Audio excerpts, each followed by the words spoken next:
Hey friends, it's Joe from DadBod. It's around 40 degrees Fahrenheit or 33.9 degrees Fahrenheit or Celsius. What is it? What day is it? I don't know. It's like 5 in the morning, so I'm a little loopy. But we're going to go for a 6.2 mile run, which is a 10K. So let me pop you on my head. We'll get to work. 1 second. Set my phone down. It's actually quite gorgeous out. It's a little windy. It's a little cold. It's a holiday today in Japan. I think it's Culture Day. Culture is good. Let me pop my gloves on real quick. Yeah, it should be a nice one. I did have spicy ramen yesterday, so I've had a couple repercussions that set me back on starting this workout, both on the home front, and there's like a bathroom by a train station out here. I don't know if it's, what is it, TOS? Not TOS. Not terms of service. Too much information. TMI. Gosh, I used to say that acronym all the time. Like high school. Alright, videos. I go to my page so I can check chat. But it's blustery today. So, our goal isn't speed. I mean, it's never speed, really. Nice. I like was mid-conversation and something shifted in my lungs just enough. But no, our goal today is going to be distance. Distance in good form, good posture. So, let's see. Change the filter to all messages. But hello, friends. We're going to go for a run. Just slipping on my glove. Woke up at about 4 a.m. today to be able to start the workout at 5. I'd like to get that time between wake up and start, but it is what it is. So here we go, the beginning of our super amazing journey. See if I can turn auto rotate off. Now, our first focus with this is just on ourselves. Hey, we're not in a hurry. We're gonna be here a while. If you're running a 6.2 mile run, which is 10K, for me, I run at about a 15-minute mile. So, right from the start, we're basically accepting that we're going to be actively moving for an hour and a half. Because right off the bat, my body will like want to race off. And when you lock in a pace that's too fast, then you run into issues. Another area I'm going to try to stay focused on during this run, as I was mentioning earlier, yesterday was family ramen night. I always get excited about the spicy ramen. And as I get older, so I'm 31, stuff like that messes me up a little bit more. I have to actually think about what I eat. So, because of that, when I run, I don't really run with my legs. You're like, what? Now, what I mean by that is, from a form perspective, yes, I'm physically on my legs, okay? I'm not floating, okay? Like Storm from X-Men.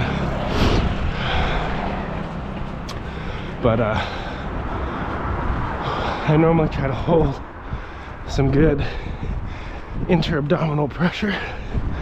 So I like lightly brace my core, even engage my lower back, tilt forward lightly, slightly.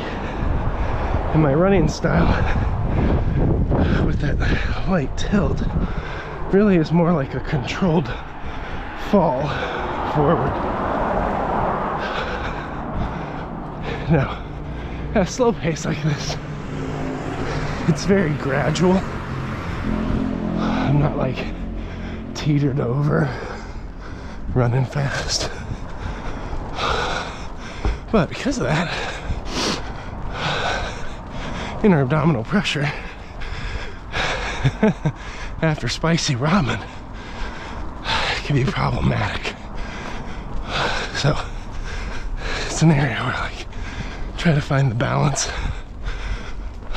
of locking in good form, but how do I say it? Maybe doing it gently, at least until we're on a portion of the run where bathrooms are a possibility. And at the beginning, way out here in no man's land, they're not. I had an incident out here once that I prefer not to relive. I'll keep it at that. It's a moment where I was like, I've made a terrible mistake. Alright, so I am going to stride a little bit more, but I want to make sure I keep this conversational pace. Still trying to find good, safe form that I can lock in for 6 miles. So still warming up, or maybe 0.4 in, not too far.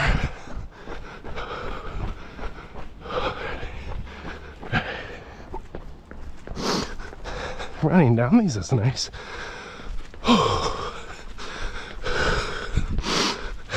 Running up them sucks. We did that on Friday. Oh, that was a burner. Were any of you here for Friday's workout? That sucked. We did a fartlek. You ever do a fartlek? Gotta be careful throwing that term around. People get confused.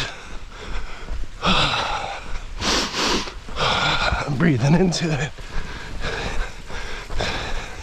Stretching into it. Symmetry is a big deal for me.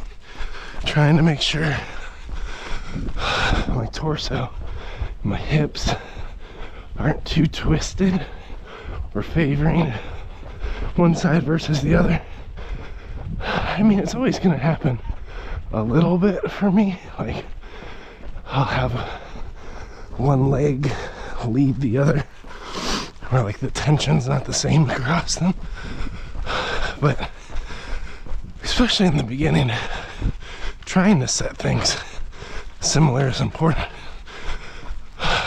But even as I begin, like on my left side, the area where my glute, which is your butt muscle, touches my hamstring, it's a little tight.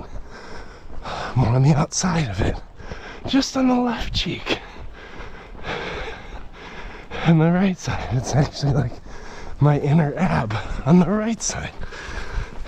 So all these things, it's like a series of rubber bands pulling on you in different directions.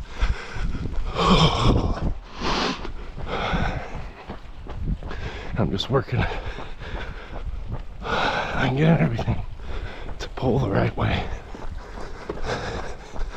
But again, focused on form, soft landing, a little bit of abdominal squeeze. It shouldn't be like a full ab workout, but it's just enough to hold good posture, at least this far into it. I'm not noticing anything adverse, which is good, because last couple weeks we had kind of like a left hamstring injury, and that was manifesting itself in some lower back pain. We had to cut some runs short We had to rehab some stuff. I'd ego lifted a little bit. I got out ahead of myself and then I set myself back. So now it seems like things are running smooth, at least for now. I'm not on the rocks yet. Once we hit the trail by the river, that's when like the impending doom of this workout sets in. Where like it gets real and you're like, am I really gonna make it to the bridge and over the bridge today? We're really gonna go that far? Because that's gonna take like 45 minutes just to get there. Then we gotta turn around, go back home. Are we really gonna do that? Because I was like, this is really the Monday morning we're gonna have out here while the moon's still up. Yes, this is the Monday we're going to have. This is an experience that we're gonna walk in.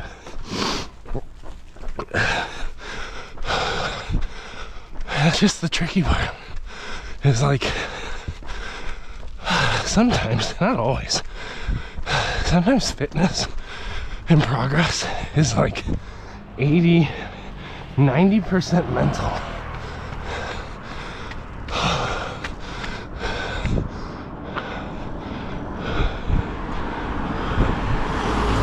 It's just like orienting yourself to the reality that you're gonna do it. I'm not talking about any of that toxic mindset of pushing past your body's limits. None of that high school football coach crap that gets middle-aged people hurt. It's just literally like the mindset of, I'm gonna take an hour and a half to take care of myself before I take care of everyone else and everything else in my life. It's that mind. It's like reaching that mindset. It's super tricky.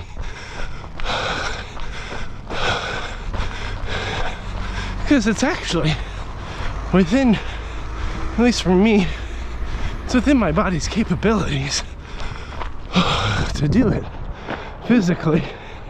It's overcoming the demotivation and making yourself do something you don't want to do consistently with discipline for weeks, months, and years. That's where the magic is.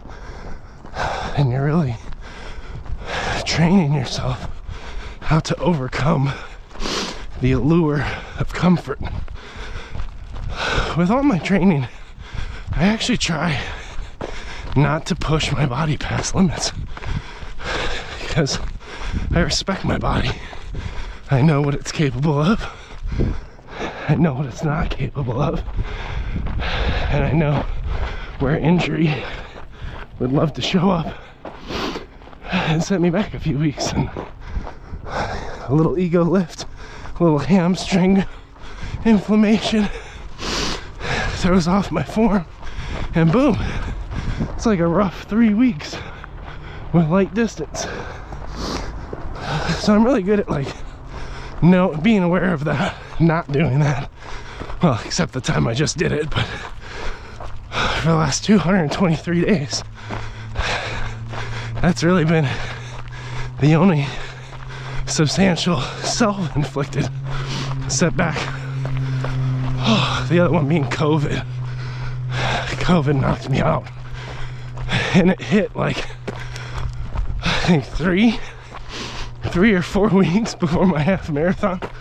It sucked.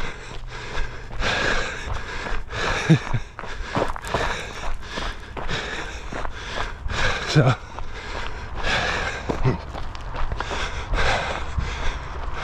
it's an area where every single day for now 223 days I did what was within my body's capability. That's pretty cool. But it was the 80 to 90% mindset game. That's where I had to win. And I wouldn't have the audacity to say that that's harder. It's just a different challenge. Yeah, this is a high school, maybe even a college athlete, right? In many ways, you're learning where your limits are, and you are pushing your body past them to progress. It's very normal so that you can compete. Football, track. Hopefully not jack up an ACL, you know? But as you start having kids, having more responsibilities at work, navigating different stresses of financial challenges, you know, as you get into the heat of life, the middle lap, the messy middle, it's actually the mindset game becomes most important. Playing mental gymnastics to decide whether or not you work out or whether or not you let the lie of hopelessness and like unworthiness take over, right? Because in our life there's so many important things that command our focus and our time. A lot of times we put ourselves last, right? Gotta take care of my job, gotta take care of my wife, gotta take care of my house, gotta take care of my kids, gotta get out of debt so that maybe my kids could go to college someday if I could pay off my own, you know? You get into all those things and they're hard, and choosing to say, hey, oh, that's gonna wait for an hour and a half because I gotta take care of myself.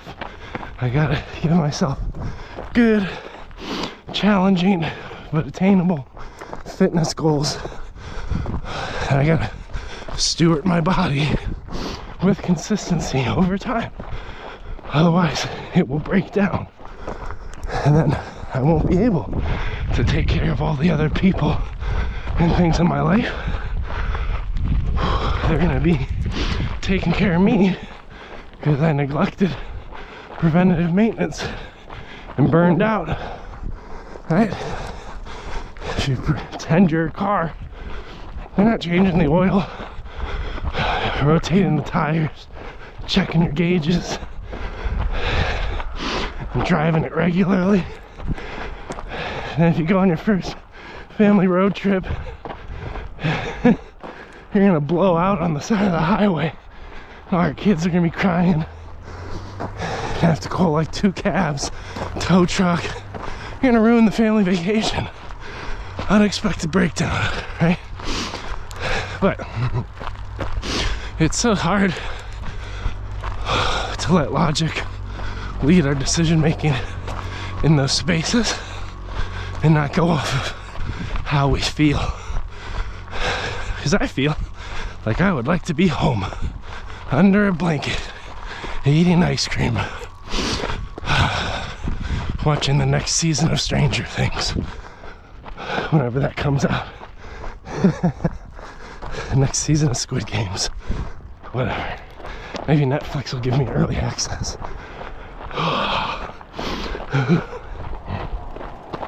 right?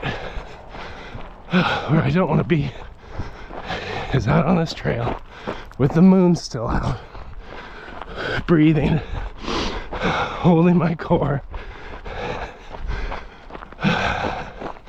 talking with all of you.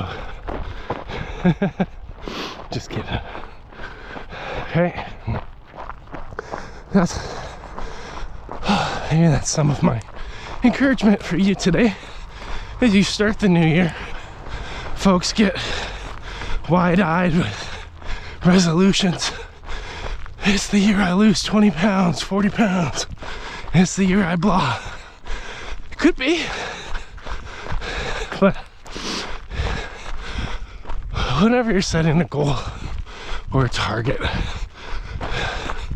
you recognize that a large portion of it needs to be rooted in practical action and something you can be consistent at, even when it's hard, or even when you don't want to do it.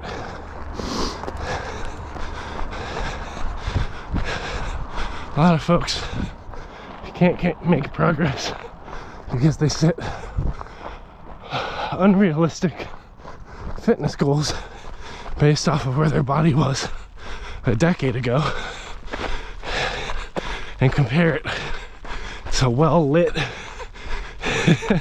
Instagram photos of folks who put in far more time on their fitness journey than is ever possible for someone who's not a content creator in that space, right? You rush results, and as you don't start to see progress, because a lot of fitness isn't visible for most people based on a body fat percentage and stuff. Like, if you don't see the progress, you get discouraged and you quit. And that quit happens at 3 weeks in, 6 weeks in, 2 or 3 months. You know, you fall off the wagon, or sometimes you even finish something. Sometimes you do like P90X or Insanity. Great programs I've done in the past. You work through that. You hit day 90, you're expecting different results. Maybe you didn't watch what you ate during it. You don't look like the people in the video. So then you give yourself 2 to 6 weeks off when you're done. And then you're like, oh shoot, I guess I should start this thing over. Then you repeat it. And then you stop. And you repeat. And there's never legitimate forward momentum because you got sinusoidal wave hills and valleys of progress.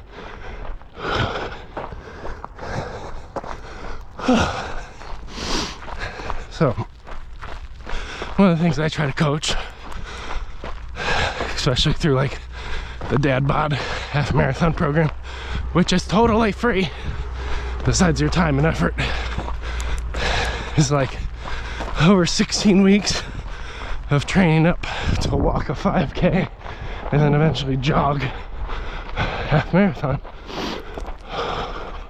We try to find ways to measure progress that aren't on the scale, that aren't in aesthetics. How many push-ups can you do? How much stronger does your back and core get functionally? How much pain reduction do you have in your life? Because your posture improves throughout your day, not just during a run. The things that are typically not highlighted on Instagram, right? The things that don't make you look sexy, but the things that protect your body from injury, so that you could run around and play with your kids. Like, one aspect of athleticism I've been measuring over the last 225 days for me is just, can I play a little bit of soccer with my son? Just a little bit. Like, can I run with the boy? You know? Make him feel like he's being chased. Or am I too lethargic? Oops. To keep pace with him. You know? Or if I move laterally for the soccer ball to block it, does something catch in my lower back, or my hip, or my knee? Because there are days where that's occurred. Even during the half marathon program, well, those first 16 weeks. But then, I don't know, 3 days ago, took my son to a rooftop park, which is a super cool phenomenon in Japan. Yeah, took him up there. And just enjoyed the wind and a whole bunch of tall buildings. It's actually way out there at that city. And played some pickup soccer, and I was like, oh crap, I'm a little bit more athletic. I was like in an athletic position, shuffling my feet, stealing the ball from him. If I got the ball from him, yeah, do a quick juke and run up the field and kick it, score a goal. It's important for your kids to get schooled by daddy, right? Because it makes them feel like they got a grand challenge to work towards themselves as they're learning those entry-level skills. But that was literally something I physically couldn't do at 31 a year ago because of lower back pain, sciatica, knee injury. And I still have a lot of those issues, but I've strengthened the muscle groups around them. I've trained the form, the stability, so that I don't get hurt when I'm playing soccer with my son. I would much rather people start to measure those kinds of experiences for progress versus, again, your standard aesthetics. Like, do your abs show? Whatever. I got functional abs, baby. Maybe someday.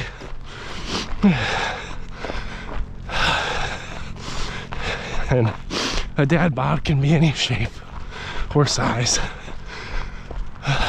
But I'm building towards the best fit DadBod I can have, even if I am 307 pounds. I actually gained weight during the program, and I ate fairly clean, worked out a lot. But for me, the best rehab I found was to build consistent strength and train for longer distance. You know, have that athletic grizzly bear kind of build.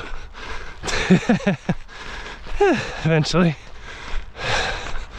we might cut a little bit, but I still got more grand challenges to do, more strength to put on. And again, the aesthetic isn't what I measure. I think there's a lot of people that need to learn, initially anyway, how to stop measuring that and to find some level of body positivity and acceptance, and then set new goals that actually progress them the right way from an overall athleticism, activity level and help them find consistency. In some ways, like maturing the mindset. And then, you know, if they create that consistency, they do all the right things, they progress their body where they want it to be, they basically lay that physical foundation, well then, hey, they can totally work towards aesthetic goals. One of my simple aesthetic goals is like when I look in the mirror sideways, do I stand with good posture? Like, can I stand upright, core engaged, tailbone tucked, good form, stand tall without pain? And can I sit with good posture? Those are actually two measurable aesthetics for me. But I am noticing changes, like, whew, my thighs are tree trunks, but it's not like I'm walking around a grocery store in Japan with my shorts hiked up to my groin, flexing my quads as I put milk in my stroller, you know, like, it's not something important, but I do like that I have functional quads that help me run all the way here with strength, without injury, so I can process life, share affirmations with y'all in your fitness journey, and speak a couple over myself. Thank you, quads. Stronger. But I'm not a bodybuilder. Same with my arms. My biceps are much larger than when I started, but I still have fat. So you're not gonna see all these vein popping giant arms. And I'm not doing that when I'm reaching for a couple oranges at the grocery store. But I love that my kids can put their arms around my forearms and I can curl them off the ground and they can laugh and enjoy how strong their daddy is, right? Because if I wanted the other experience, if I wanted vein popping arms, I'd have to drop a large amount of body fat percentage, which would be a pretty restrictive diet. It's possible. I can do the math and get in a deficit. I would lose some functional strength. Typically when you cut your lifts, and there's a science to it, not always, your lifts can decrease, right? So it gets tricky, right? You know, would I still be able to curl up my kids with popping veins? Well, yeah, but I'd have to go through probably cycles, bolt cut. Is that where I want to throw my time, my physical energy, my mental energy? Where can I find contentment with not having that beautiful orange grabbing moment and still be overjoyed that I can lift my kids off the ground like magic, right? So it's all trade-offs. You know, from a health perspective, everyone could probably stand to lose a little weight. I gotta be careful with everyone. There's people on the other side of eating disorder, so I don't want to negatively impact any of y'all. But if you found my channel, I would assume you're either fitness enthusiasts like myself with kind of a realistic mindset and perspective. Ah, grass! I'm just too tired to see it. Just trying to run across there. We're almost halfway. Yeah, or you're heavier set. You have pre-existing health condition or injury. You're trying to figure out what health, vitality, and wellness could or should look like in your life.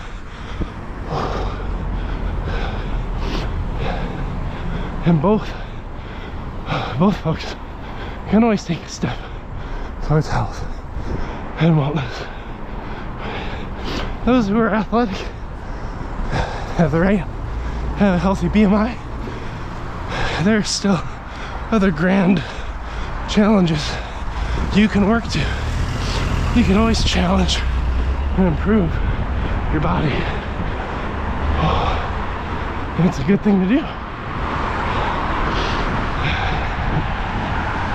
But you also need to have a patience with the journey and the process, and face the reality. You're not gonna have a perfect mindset. There's gonna be days you don't want to get out there and work out. There's gonna be days where you don't. But over time, as you train mental toughness and build a healthy mindset that believes you're worthy of progress and results, but also respects your body as it is today, respects that the process takes time and consistency, you can see progress. This run is progress for me. You compare this with the actual video that this thumbnail is connected to, oh, you'd be amazed. In that video, that was 112 days ago. I ran a 6K for the first time. GoPro in my head, brought you all along for the journey. I anticipate it was a messy run walk. My breathing was probably a lot heavier. I know my form was worse and asymmetric. It's probably very challenging. Today's still challenging, okay? Like, it's no cakewalk to come out this far, but it's within the realm of physical possibility or capability for my body. That's a big thing, right? It's like, I know that I can do it. I can run it safe. I know how to control my pace up and down stairs and hills and bridges in a way that I couldn't 110 days ago. But it's because I keep showing it for myself. And then I stand in front of the mirror, still got fat all over the place. But I got good functional strength under the hood. And friends, that's what I have to measure. It's what's working for me. How because I was.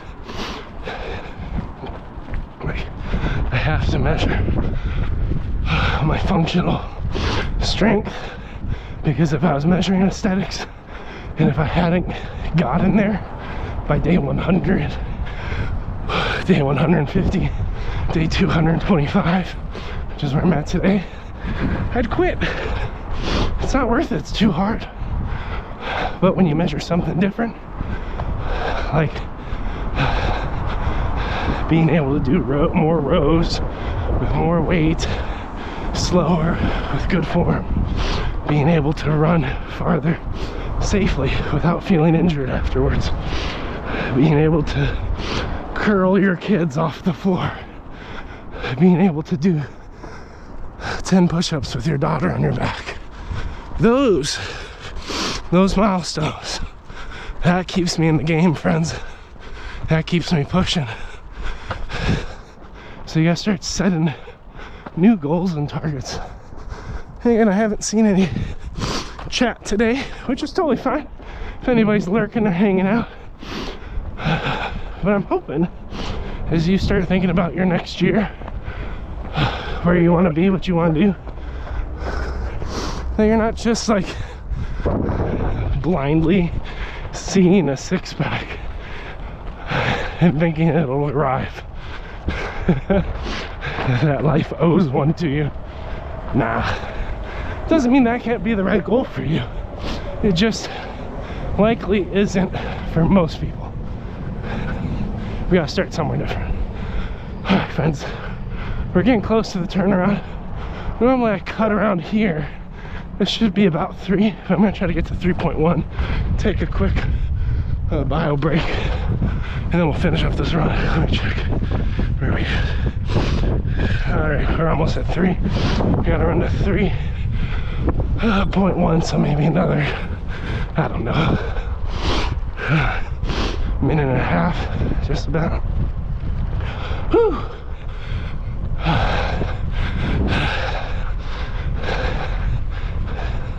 Yeah, we got good form today. Running pretty clean. No complaints here on a cold Tokyo morning.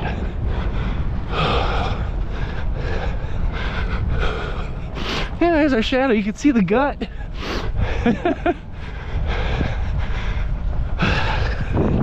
It's amazing though. That's amazing progress that I've made.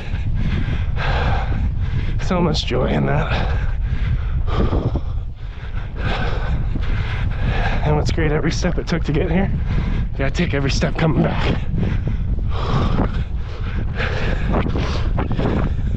3.05. A little blustery now. Whew, making my nose run.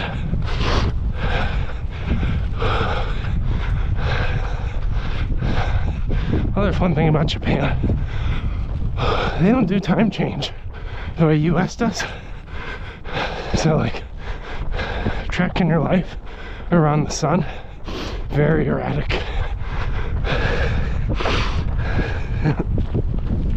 You know, all these people turn it halfway, lock it in, let's go. Almost catching the sunrise, friends.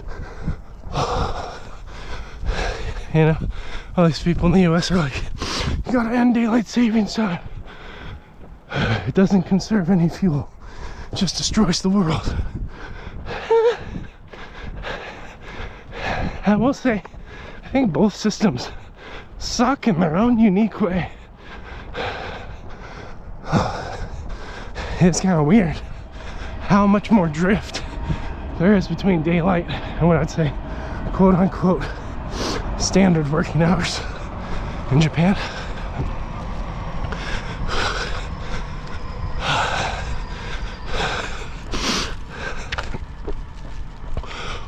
How guess I was.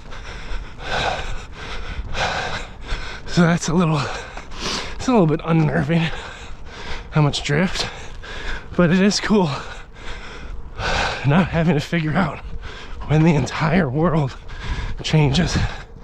Say entire, it's a US thing. And I like how America likes to make the rest of the world adopt its problems. Like, all of a sudden I have all these Zooms set up.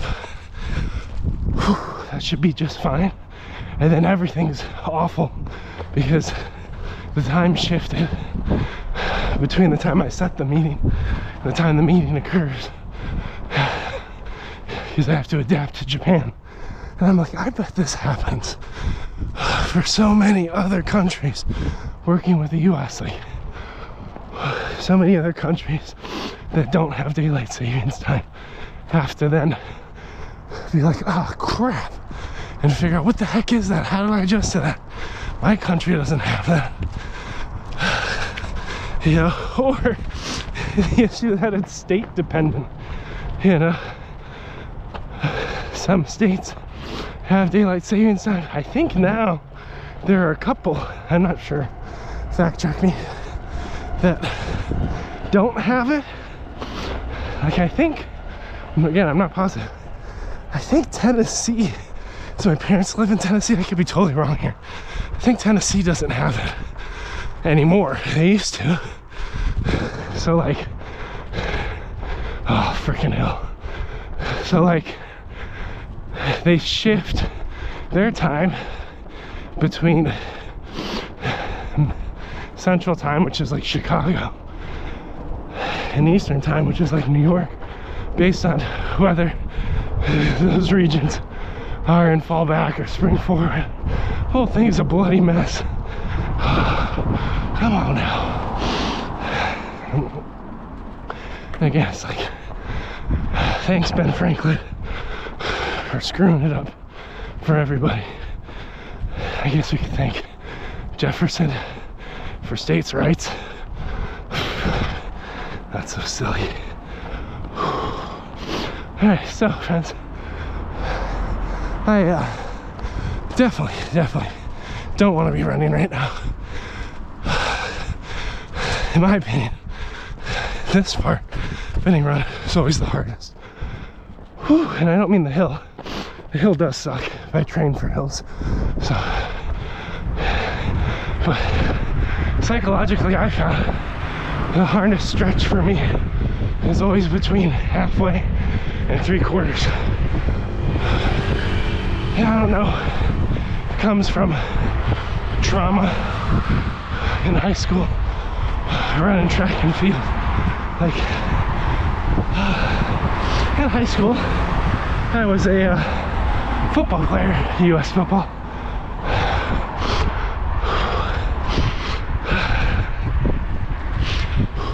I was a U.S. football player in high school, and I was a offensive and defensive lineman. And for those of you who don't know football, like, they're basically the big guys in the middle that hit each other. Like the ball is snapped to the quarterback, and the linemen take one step and immediately hit another person. In other words, they're trained to be big, strong, and fast. Whew. But for very, very short distances. Think about it like an offensive or defensive lineman has like what I'd call like sumo strength, right? It should be explosive, fast, hit hard, have a slower recovery. Well, I was one of them in football, but then I also did wrestling. And my sophomore year of high school, I hated wrestling. I wasn't good at it. Never loved wearing a singlet. Just didn't really feel flattering on my body. Working back to aesthetics, the comparison started early on. And one match in wrestling, don't worry, we'll get to track. And why this halfway to 3/4 is the worst for me. But in wrestling, whew, I was wrestling some dude. I wrestled between 185 and 215, depending on how my body swung. My sophomore year, I swung up into 215, but I was like a light 215. So I got tossed around by big guys. It was not fun. I went up against a big baddie, like tall, beefy, but cut. So, you know, so this isn't true, but it felt like one of those like all-state 250 pounders. No, it was just a good athletic guy. But I squared up against him, was super nervous, didn't feel competent. Comparison running rampant, you know, and a little bit timid. I didn't want to hit the mat. I didn't want to get tossed around. I didn't want to get muscled out. And I could see visibly he had much more muscular presence than I was capable of. I was fluffy, right? This was no David versus Goliath. I didn't have a sling, okay? And so anyway, take a shot at this guy's legs. So in wrestling, there's a lot of different ways you can spar with someone with your hands and different moves you can do. One of them, you like quickly slide down to one knee, and you call it shooting. You like shoot for the leg. So you do a speed lunge, your knee glides along the ground, barely touching it if you're good. You swoop up the other guy's leg, ideally by the ankle with one hand, and you get control around the knee or thigh with the other. I'm surprised I know some of this stuff. Someone's gonna come in on the chat and be like, your technique's garbage. Sorry, I only wrestled in high school. Just trying to contextualize people. A story, just telling a story, so I don't have to think about the worst part of this run, which I'm in. We're like at about 3.5 miles, okay? It's not super fun right now. But anyway, that's my story. So I shoot for this guy's leg, and apparently with all his speed, agility, strength, and mass, it was not a good shot that I made. It was a slow shot, and he had the muscle memory I didn't have. So allegedly, because I didn't see it, he like sidestepped enough, got his like forearm on the back of my head or neck, and we call it a sprawl. What a sprawl is, and maybe he hooked under my chest, who knows. But a sprawl, you kick your hips away, because if your hips are kicked away, they can't grab your leg, right? And then you put your weight on top of their back or shoulders or neck, head, safely, and your weight crushes your opponent, slams them into the ground, and then you get on top of them and pin them, flip them on their back like a dying cockroach. Well, apparently for me, this buddy came down with all his weight right on me, and as I was going for the leg and didn't see or perceive the maneuver, I never got my hands up to catch myself on the ground. So all my mass, probably 5 pounds, all of his mass, 215 pounds, while I came down right on my face into a hard rubber mat. Because wrestling mats, they're really not forgiving at all. They're actually really hard. It's not like a gymnastic mat or anything fun. So, whew, almost at 4 miles. Come on, baby.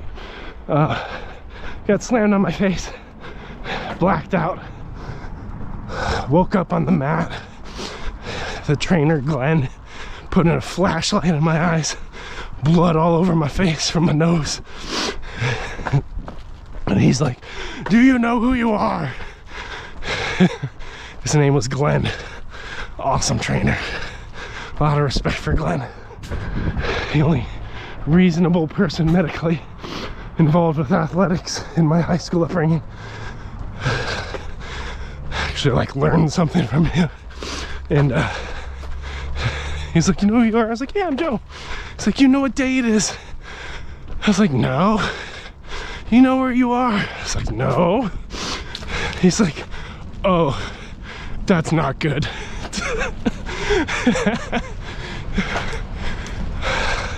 It's always nice when a medical professional is like, nah, that's not good. Because I definitely thought that guy was an actual light, not a person wearing lights. Oh, that's not good. Hilarious. So, he looks at me. I end up like getting picked up by my mom, driven to a hospital. Sorry, I forgot to breathe. I'm getting fatigued, friends. We're running with really, really good form today, so that's not a factor. We're just gassed. I get driven to the hospital, get an MRI. I got a concussion. Well, this is a really, really bad one. It took me out for the whole wrestling season, but I was still part of the team. So like, while everyone else was sparring, doing drills, I would just go out in the hallway. My coach would have me run laps. Because at this point, everyone was kind of expecting that I'd come back at some point, that my symptoms would get better, which wasn't true. And so I'd go out in the hallway, and I would just run laps, one side of the hallway to the other, back and forth for an hour and a half, while everyone else was inside doing their strength, conditioning, sparring, things that I wasn't allowed to do. Well, what happened though was like, during all that time running in the hallway, I was like, oh, this is kind of cool. Even though it sucked, because it was the first time I was allowed to run at my own pace, but just run for a longer period of time. I wasn't that great at it. I was still a really big guy, but I kind of liked the rhythm and athleticism of it. So when wrestling ended, I decided to go out for track and run long distance. Even though I was slow, even though I lost every race, I trained the best I could. But I was like in a different class, you know.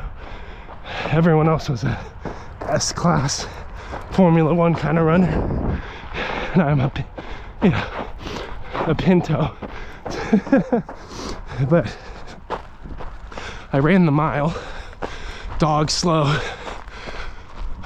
and every time I'd finish last. But that third lap, from halfway to 3/4, worst lap, because the first lap you have some energy, but it's hard. Getting to halfway is a big push, and then third lap is all the dread sinks in. You just don't want to do it. That's why it's so important. And then the fourth, you can muscle it out. So we just finished the third lap. What I'm gonna do, is the gate close? I'm gonna use this restroom. I'll set you up to see a sunrise really quick. So I'm gonna take a quick bio break, and we're gonna finish this up. We're gonna do the fourth lap as soon as I get back. Hopefully nobody steals my GoPro. Let me give you a nice sunrise view. Right here, hopefully nobody steals this. All right, I'll be right back, guys.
We're about an hour in, 4.3 miles. That's pretty good.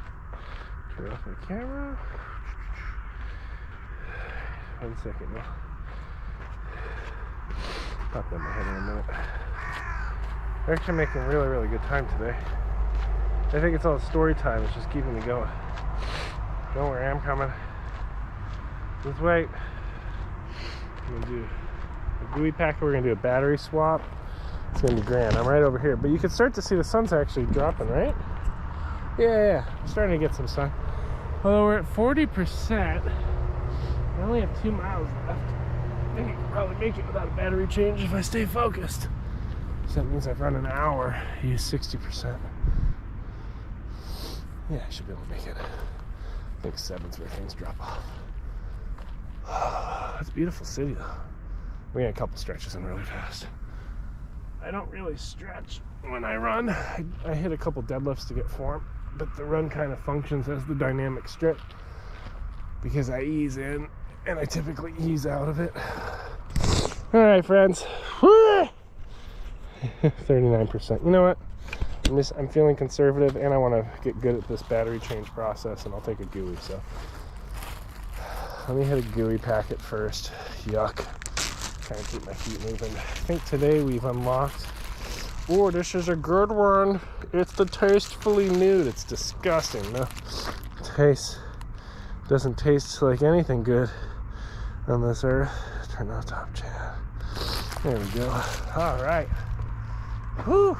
It's beautiful though. I can see Mount Fuji today, which is always fun. Fuji-san just means Mr. Fuji. Although I don't know if when you put san on a landmark, particularly Fuji, if that makes it masculine. I feel like it should. Japan is very patriarchal, so I wouldn't be surprised. Ooh, sorry, it's a stretch. Right, my sugar packet. It's like a reward. Ugh. Sorry for the noises. I'm doing that one where you put your heel on something to lean forward. A couple lunges, a couple squats. Actually, this was a wildly successful start to the run, form-wise. Like, much less prone to injury today than on prior workouts. Like, things seem to be rolling. We'll see once I get back into it if there's any grind. That's one of the hard parts with long distance running. Once you stop, restarting, it's doable, but it's very challenging, especially if you move into like a different shape with your body. Like sit. Don't sit between sections of running. One of the worst is you finish a long run and you're like, oh, let me just sit down and get comfy, scroll on your phone. 20 minutes later you stand up and you fall down. Beautiful sunrise. Wonderful.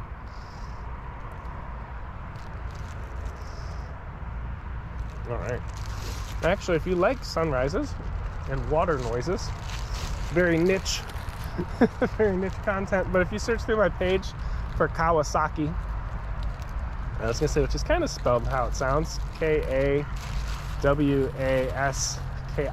Kawasaki. I think I missed a couple letters there, but you get the point. There is actually, I'm gonna change the battery now. There's a video, it's only 10 minutes long. I found a really cool bridge that they're building along this river. So I went Red Hot Chili Pepper style under the bridge. Anyone get that reference? It's almost funny. Went under the bridge, and it's still kind of in construction. So there's some really interesting like access points where the gravel around the pillars hadn't eroded yet. So I was able to like hop out and get like way under there. I don't want to say it felt illegal because nothing was boarded off, but it didn't feel legal. But I knew I was safe, so I was fine with it. It's just definitely breaking life's processes a little bit. And anyway, I went under the bridge, and I was gonna do a live stream, and something went wrong with the live stream. Oh no! Dropped my battery. This whole process is a nightmare. I tried doing this while walking. It's very difficult. Okay, but anyway, I gotta make sure everything's plugged in correctly, otherwise it'll kill the live and I can't recover it. Went under this bridge, and let me see if I can get this all set up nice without killing it. All right. I'm gonna put the battery in my mouth. No, that's not a good idea. All right, so I'm gonna give you supplemental power in 3, 2, 1. All right, you should feel a light tingle underneath your right ear. Totally normal. We're just letting the juice hopefully equalize between my battery pack, which is also powering Wi-Fi, and this. Now this is the tricky part. I'm gonna pull the battery out and hopefully everything stays on. Otherwise, bye everybody. 3, 2, 1. You live. All right. Switch out the battery. This part's also a little dangerous. 3, 2, 1. Hey! All right. Give it 5 seconds to equalize. Why are there all these cars on my...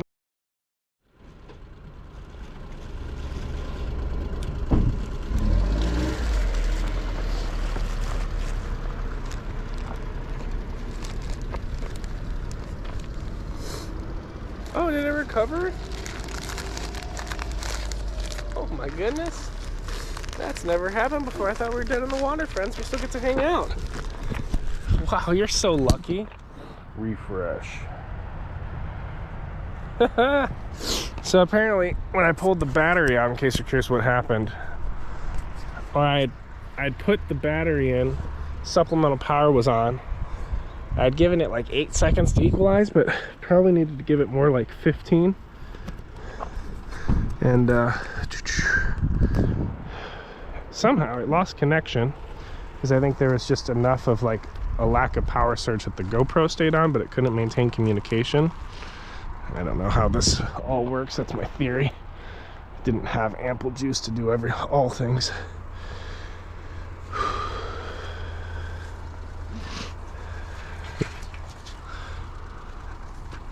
But lost the juice. I'm just putting on a glove.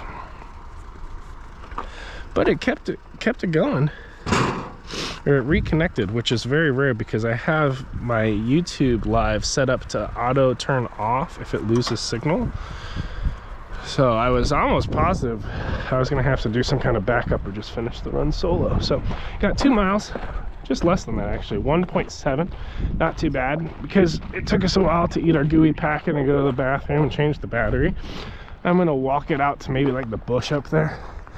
And one of the things I'm just kind of assessing, rolling my shoulders around, kind of waddling my legs. Instead of stepping straight forward, I'm kind of like stepping out a little bit and like tensioning or pulling on my hamstrings and my quads and my groin. Just kind of like, here, I'll do some steppers now. Just kind of getting everything moving again. So when I lock in the form and pace, my body's like, oh, okay. Oh, all right, Joe. Wait a minute. Yeah, I was like, did I forget my wireless pack? And I was like, no, I'm good. I make sure I got 2 bags in my pocket, phone in my hand, other bag with a router. You know, it is amazing how much crap it takes to go live with y'all on these adventure runs. All right, but we're in good shape. I'm gonna do a couple deadlifts really quick, just 3 of them. Push the butt back, squeeze it forward. Push the butt back, squeeze it forward. It's just, for me, this is just a form cue. But 6:30, 2 miles, less than 2 miles will take us another 30-ish minutes, probably like 28. So getting home around 7 with kids waking up, wife waking up, making breakfast. Should be a good old time. It's also a holiday today in Japan, so I don't got to get the kids to school, which is definitely less stressful, but gotta get faster in the morning. Okay, I think that's the magic bush. Was it this bush? Should we make it that bush up there? That bush looks nice. Just kidding. All right, tuck in your core, lean forward, small steps, and ta-da, and ta-da. Wow. Oh, I'm so sarcastic. You know, so that's one of the things I've also grown in skill over time, is like the ability to start and stop. I will say it's always hard, right? Like right now, this is a choice, and I'm choosing to get back into a jog, to breathe, to talk, right? Because I could just walk right up this hill. I got an app on my phone, call a cab, be home in no time. But I gotta finish the process, and 6 miles still counts. 6.2 miles still counts. Even if you take a bio break, change your camera's battery, it counts a little bit less if you sit on a bench and scroll on TikTok for an hour and a half, walk a little bit, get a pastrami sandwich and double fries and a strawberry shake, and then walk home. Counts a little bit less.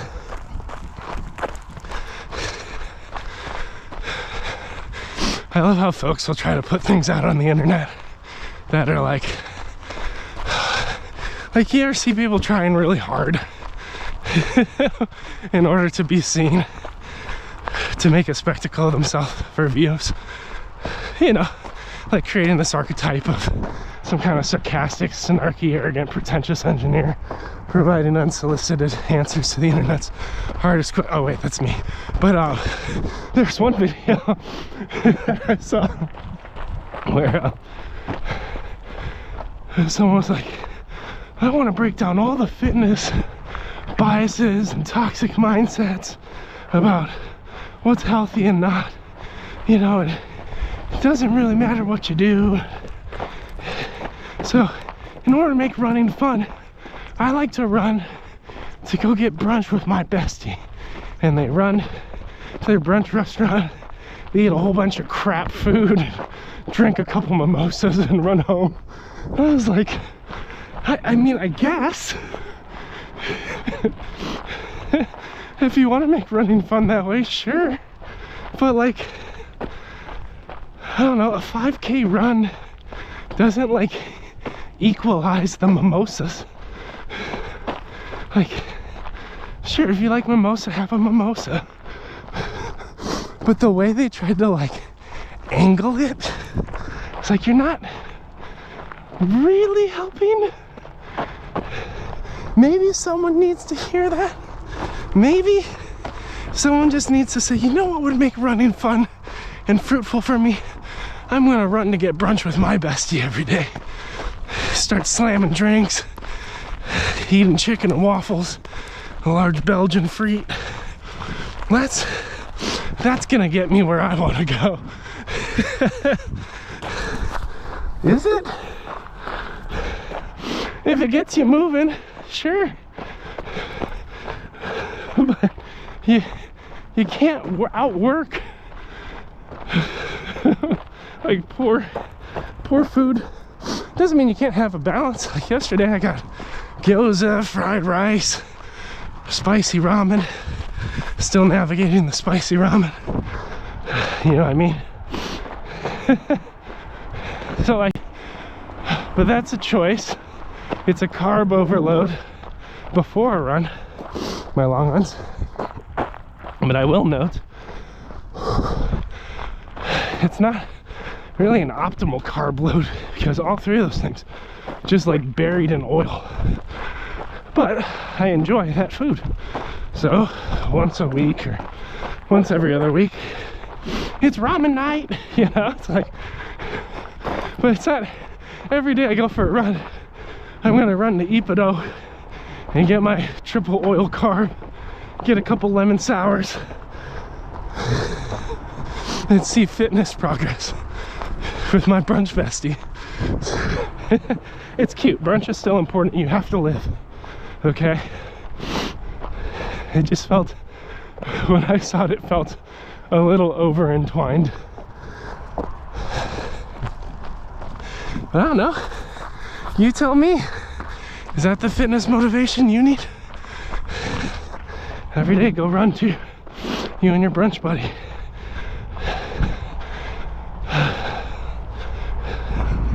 Maybe get a nice omelet. Ask him to go light on the oil and cheese. A small bowl of oatmeal. Kale smoothie.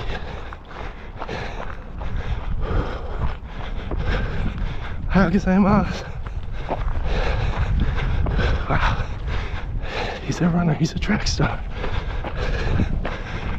Oh man. Yeah, 2 kids running. They just left that one. Little man's gotta catch up.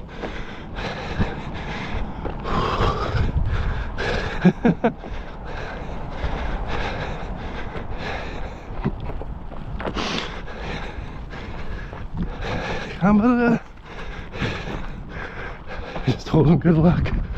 Push harder. Strive on towards excellence. Alright, friends. We gotta get up to that crane way the heck out there, so let's do that. Oh no.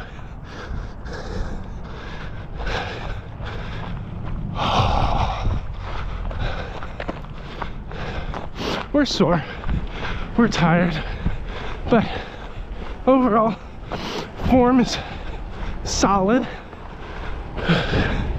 Not too much creep in bad form. I'm a little bit more upright than I'd like to be, like a little bit more lean, a little bit more kickback. The knees are a little sore. That's normal. But what I don't want to do this last mile and a half or whatever is like start landing with my feet out in front of my center of balance. There's Fuji. What I really want to do, engage my core, my lower back, tilt, land my feet under my center of mass, slightly behind it, which is really tough from a mobility perspective. Squeeze the butt, squeeze the glutes, squeeze the core, and then try to kick more.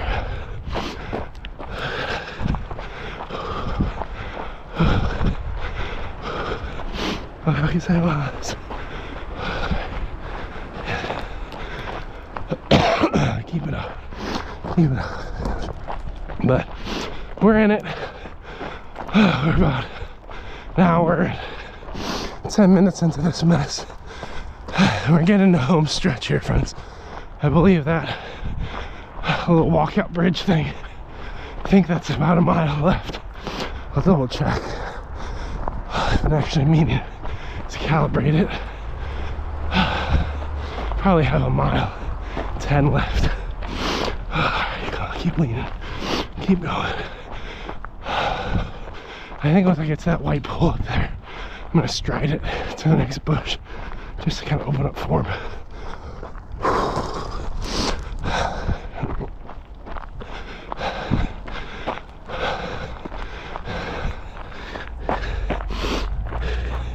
Yep, 5 miles, nice and clean. Okay, we're gonna stride it out to that bush or that pole. Just open up. 3, 2, 1. So, what I'm doing here, my form is a little wonky. So, I'm just trying to increase pace, open things up a little bit, get my body moving, get it loose, and then I'm gonna drop in. 3, 2, 1, drop it. And there'll be a slight form correction. Double deep breaths. Get control of the breathing. Get control of heart rate. And for me, what that does with my form my form's a little adjusted from that, honestly. I feel like I got my feet landed the right way again. But what I wouldn't want to do is to just stride it out and go, because a full mile at that, I would die. And I'd hit the stairs. Not that flight, but there's one farther up with 5 flights, and just kill all the rhythm. And for me, this training is about sustained endurance over time. The ability to lock in consistency, hold good posture, good form, run well with strength, not speed. So that little mini stride I did kind of like calibrates everything, because I'm lifting off the ground a little bit more, so it gets my posture more into a nice controlled jog, as opposed to kind of an awkwardly quick walk. So that was a good adjustment. I think I'm gonna do another one, and it just makes it interesting. I'm gonna go cone to cone. So yeah, because I'm sinking in. Let's take a deep breath. Yeah, lean it forward. Open it up a little bit. So it is a little bit of an interval, so I gotta be careful, because I don't want heart rate getting out of control. But I do want good form. Let's go second cone. Yeah, 3, 2, 1. Keep the core tight. There we go. Break. It's like a cue. Shoot. Is it helps me engage the lower abs, because at this point in the journey they're legitimately fatigued, so it's harder to squeeze and get the posture. So that's another one of the motivations. Squeeze the abs, engage the lower back, roll my shoulders back and down, tilt forward, but not lose pace. How is that was?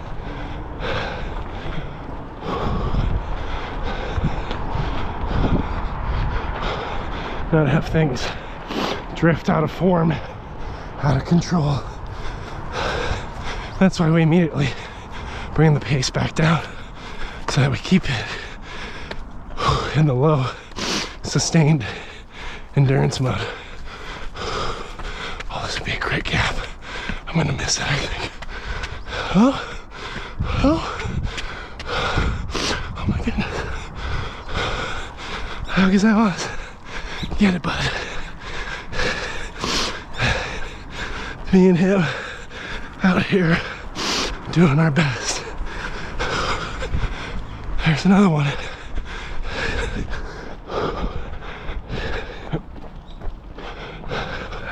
How good that was?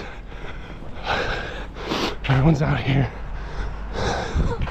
We're all doing the best we can do, friends. That's all we got. That's all we can give, is our best. Best doesn't have to be fast. Heck, in the beginning, your best doesn't have to be far.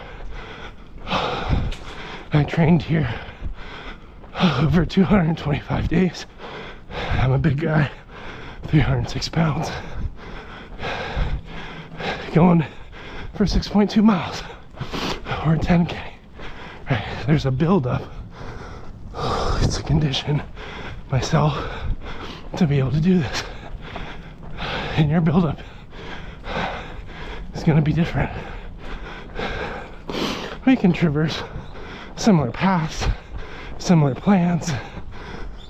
You know, some people don't know where to start. That's why I suggest training up to walk a 5K. Because that's super simple. And then from there, start training up to run. Here we go. Here we go. And if only there existed a free, accessible half marathon training program that worked for folks who are heavier set, have pre-existing health conditions or injuries, that helps them walk up to a 5K and then teaches them how to jog safely. Oh, check the link. It's in the link.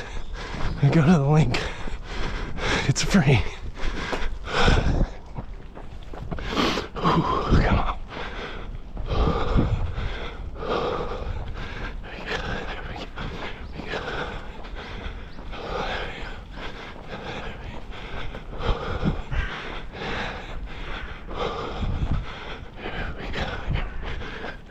Good pace. Good pace. I'm into a stride since I can pull. There's a little bit of impatience happening, a little bit of fatigue. I'm gonna see if I can kind of shock my system and then get form under control, breathing under control. Here we go. Slow, with good form, core engaged, pelvis locked in. Squeeze the booty, nice and loose. Hagazaimasu.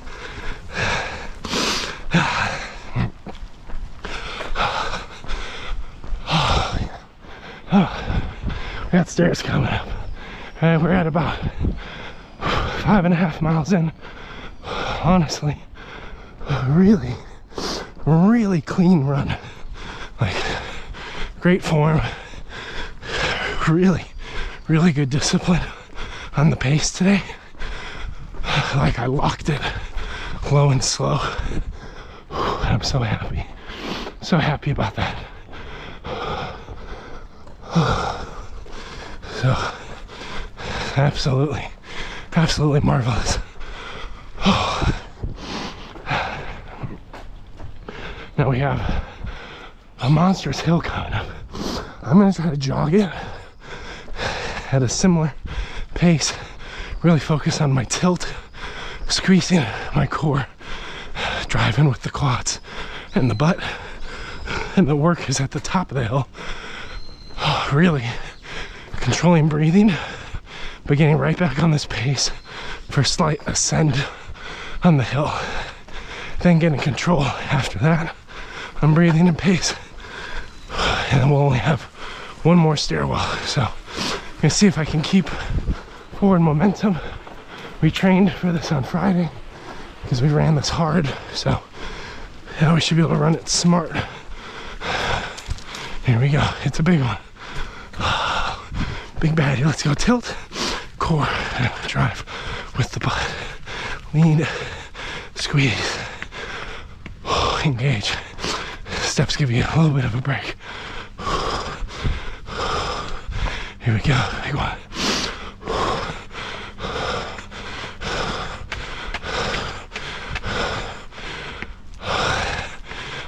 Come on, almost there. Control.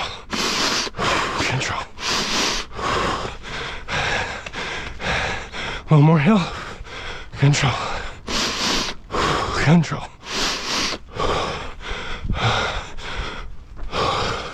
Control breathing.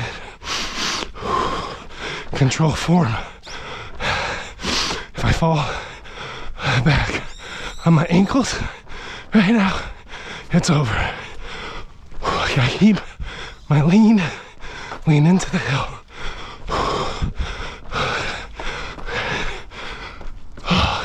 Last little hill. Come on. Don't let it burn you out, Joe.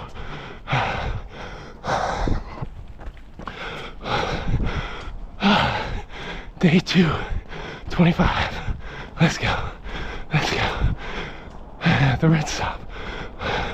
We keep going. Lock it in. Easy bounce.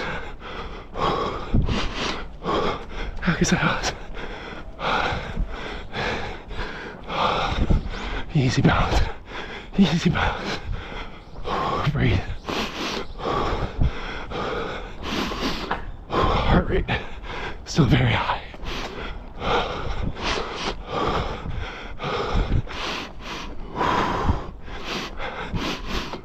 Bring it down.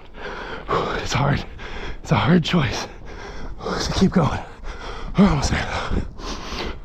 One more stairwell in about 0.3 miles. So let's hold the pace and the rhythm. I'll keep working. I'm breathing. And I can't lose form. That's critical. Critical, critical. Come on. Where was I? Stairwell's getting fast. Alright. At the top, reset breathing. There's a very small, very mild hill right past the stairs. So 2 more heart rate bumps. Lean forward, lean into it, squeeze core.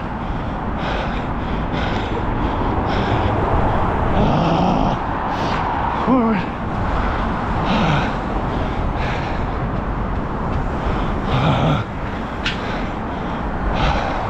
Good.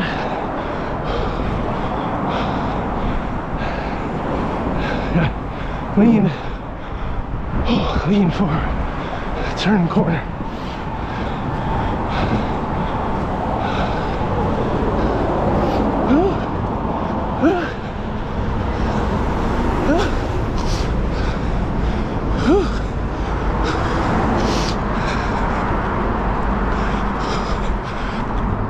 Lean.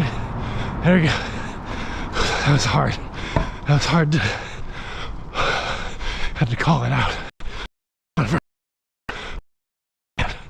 Come on, everybody. It's a long one. Long one.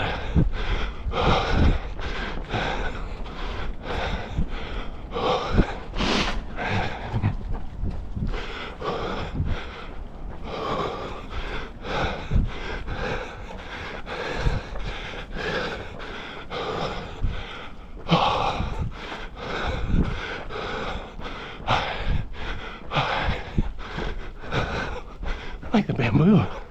That's new. Oh, lean forward. Oh, I'm cut up in a good way. I'm just fatigued. I love when I finish a run and my core is sore than my legs. They're both important in the equation.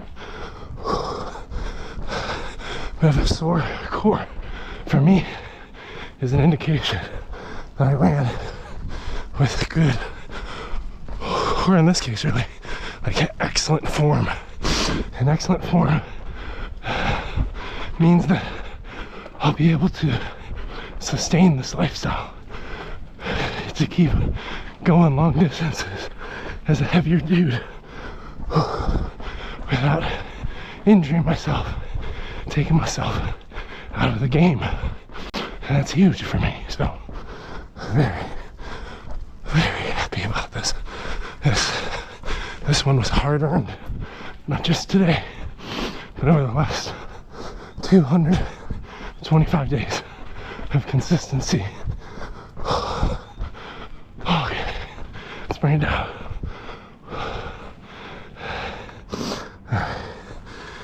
Yeah, 6.2. It's a clean 10K.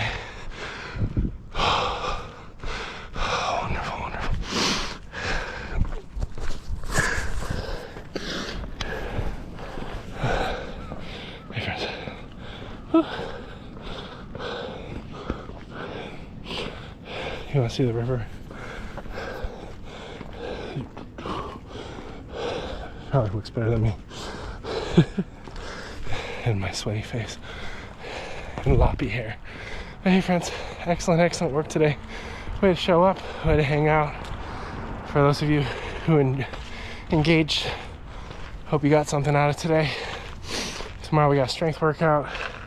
There's plenty of other videos and stuff being posted. And if you want to train with me for a half marathon for free, I got 16 weeks of workouts recorded, free of charge, in a Google class. You just got to fill out the link in the description. It's like a Google form to register.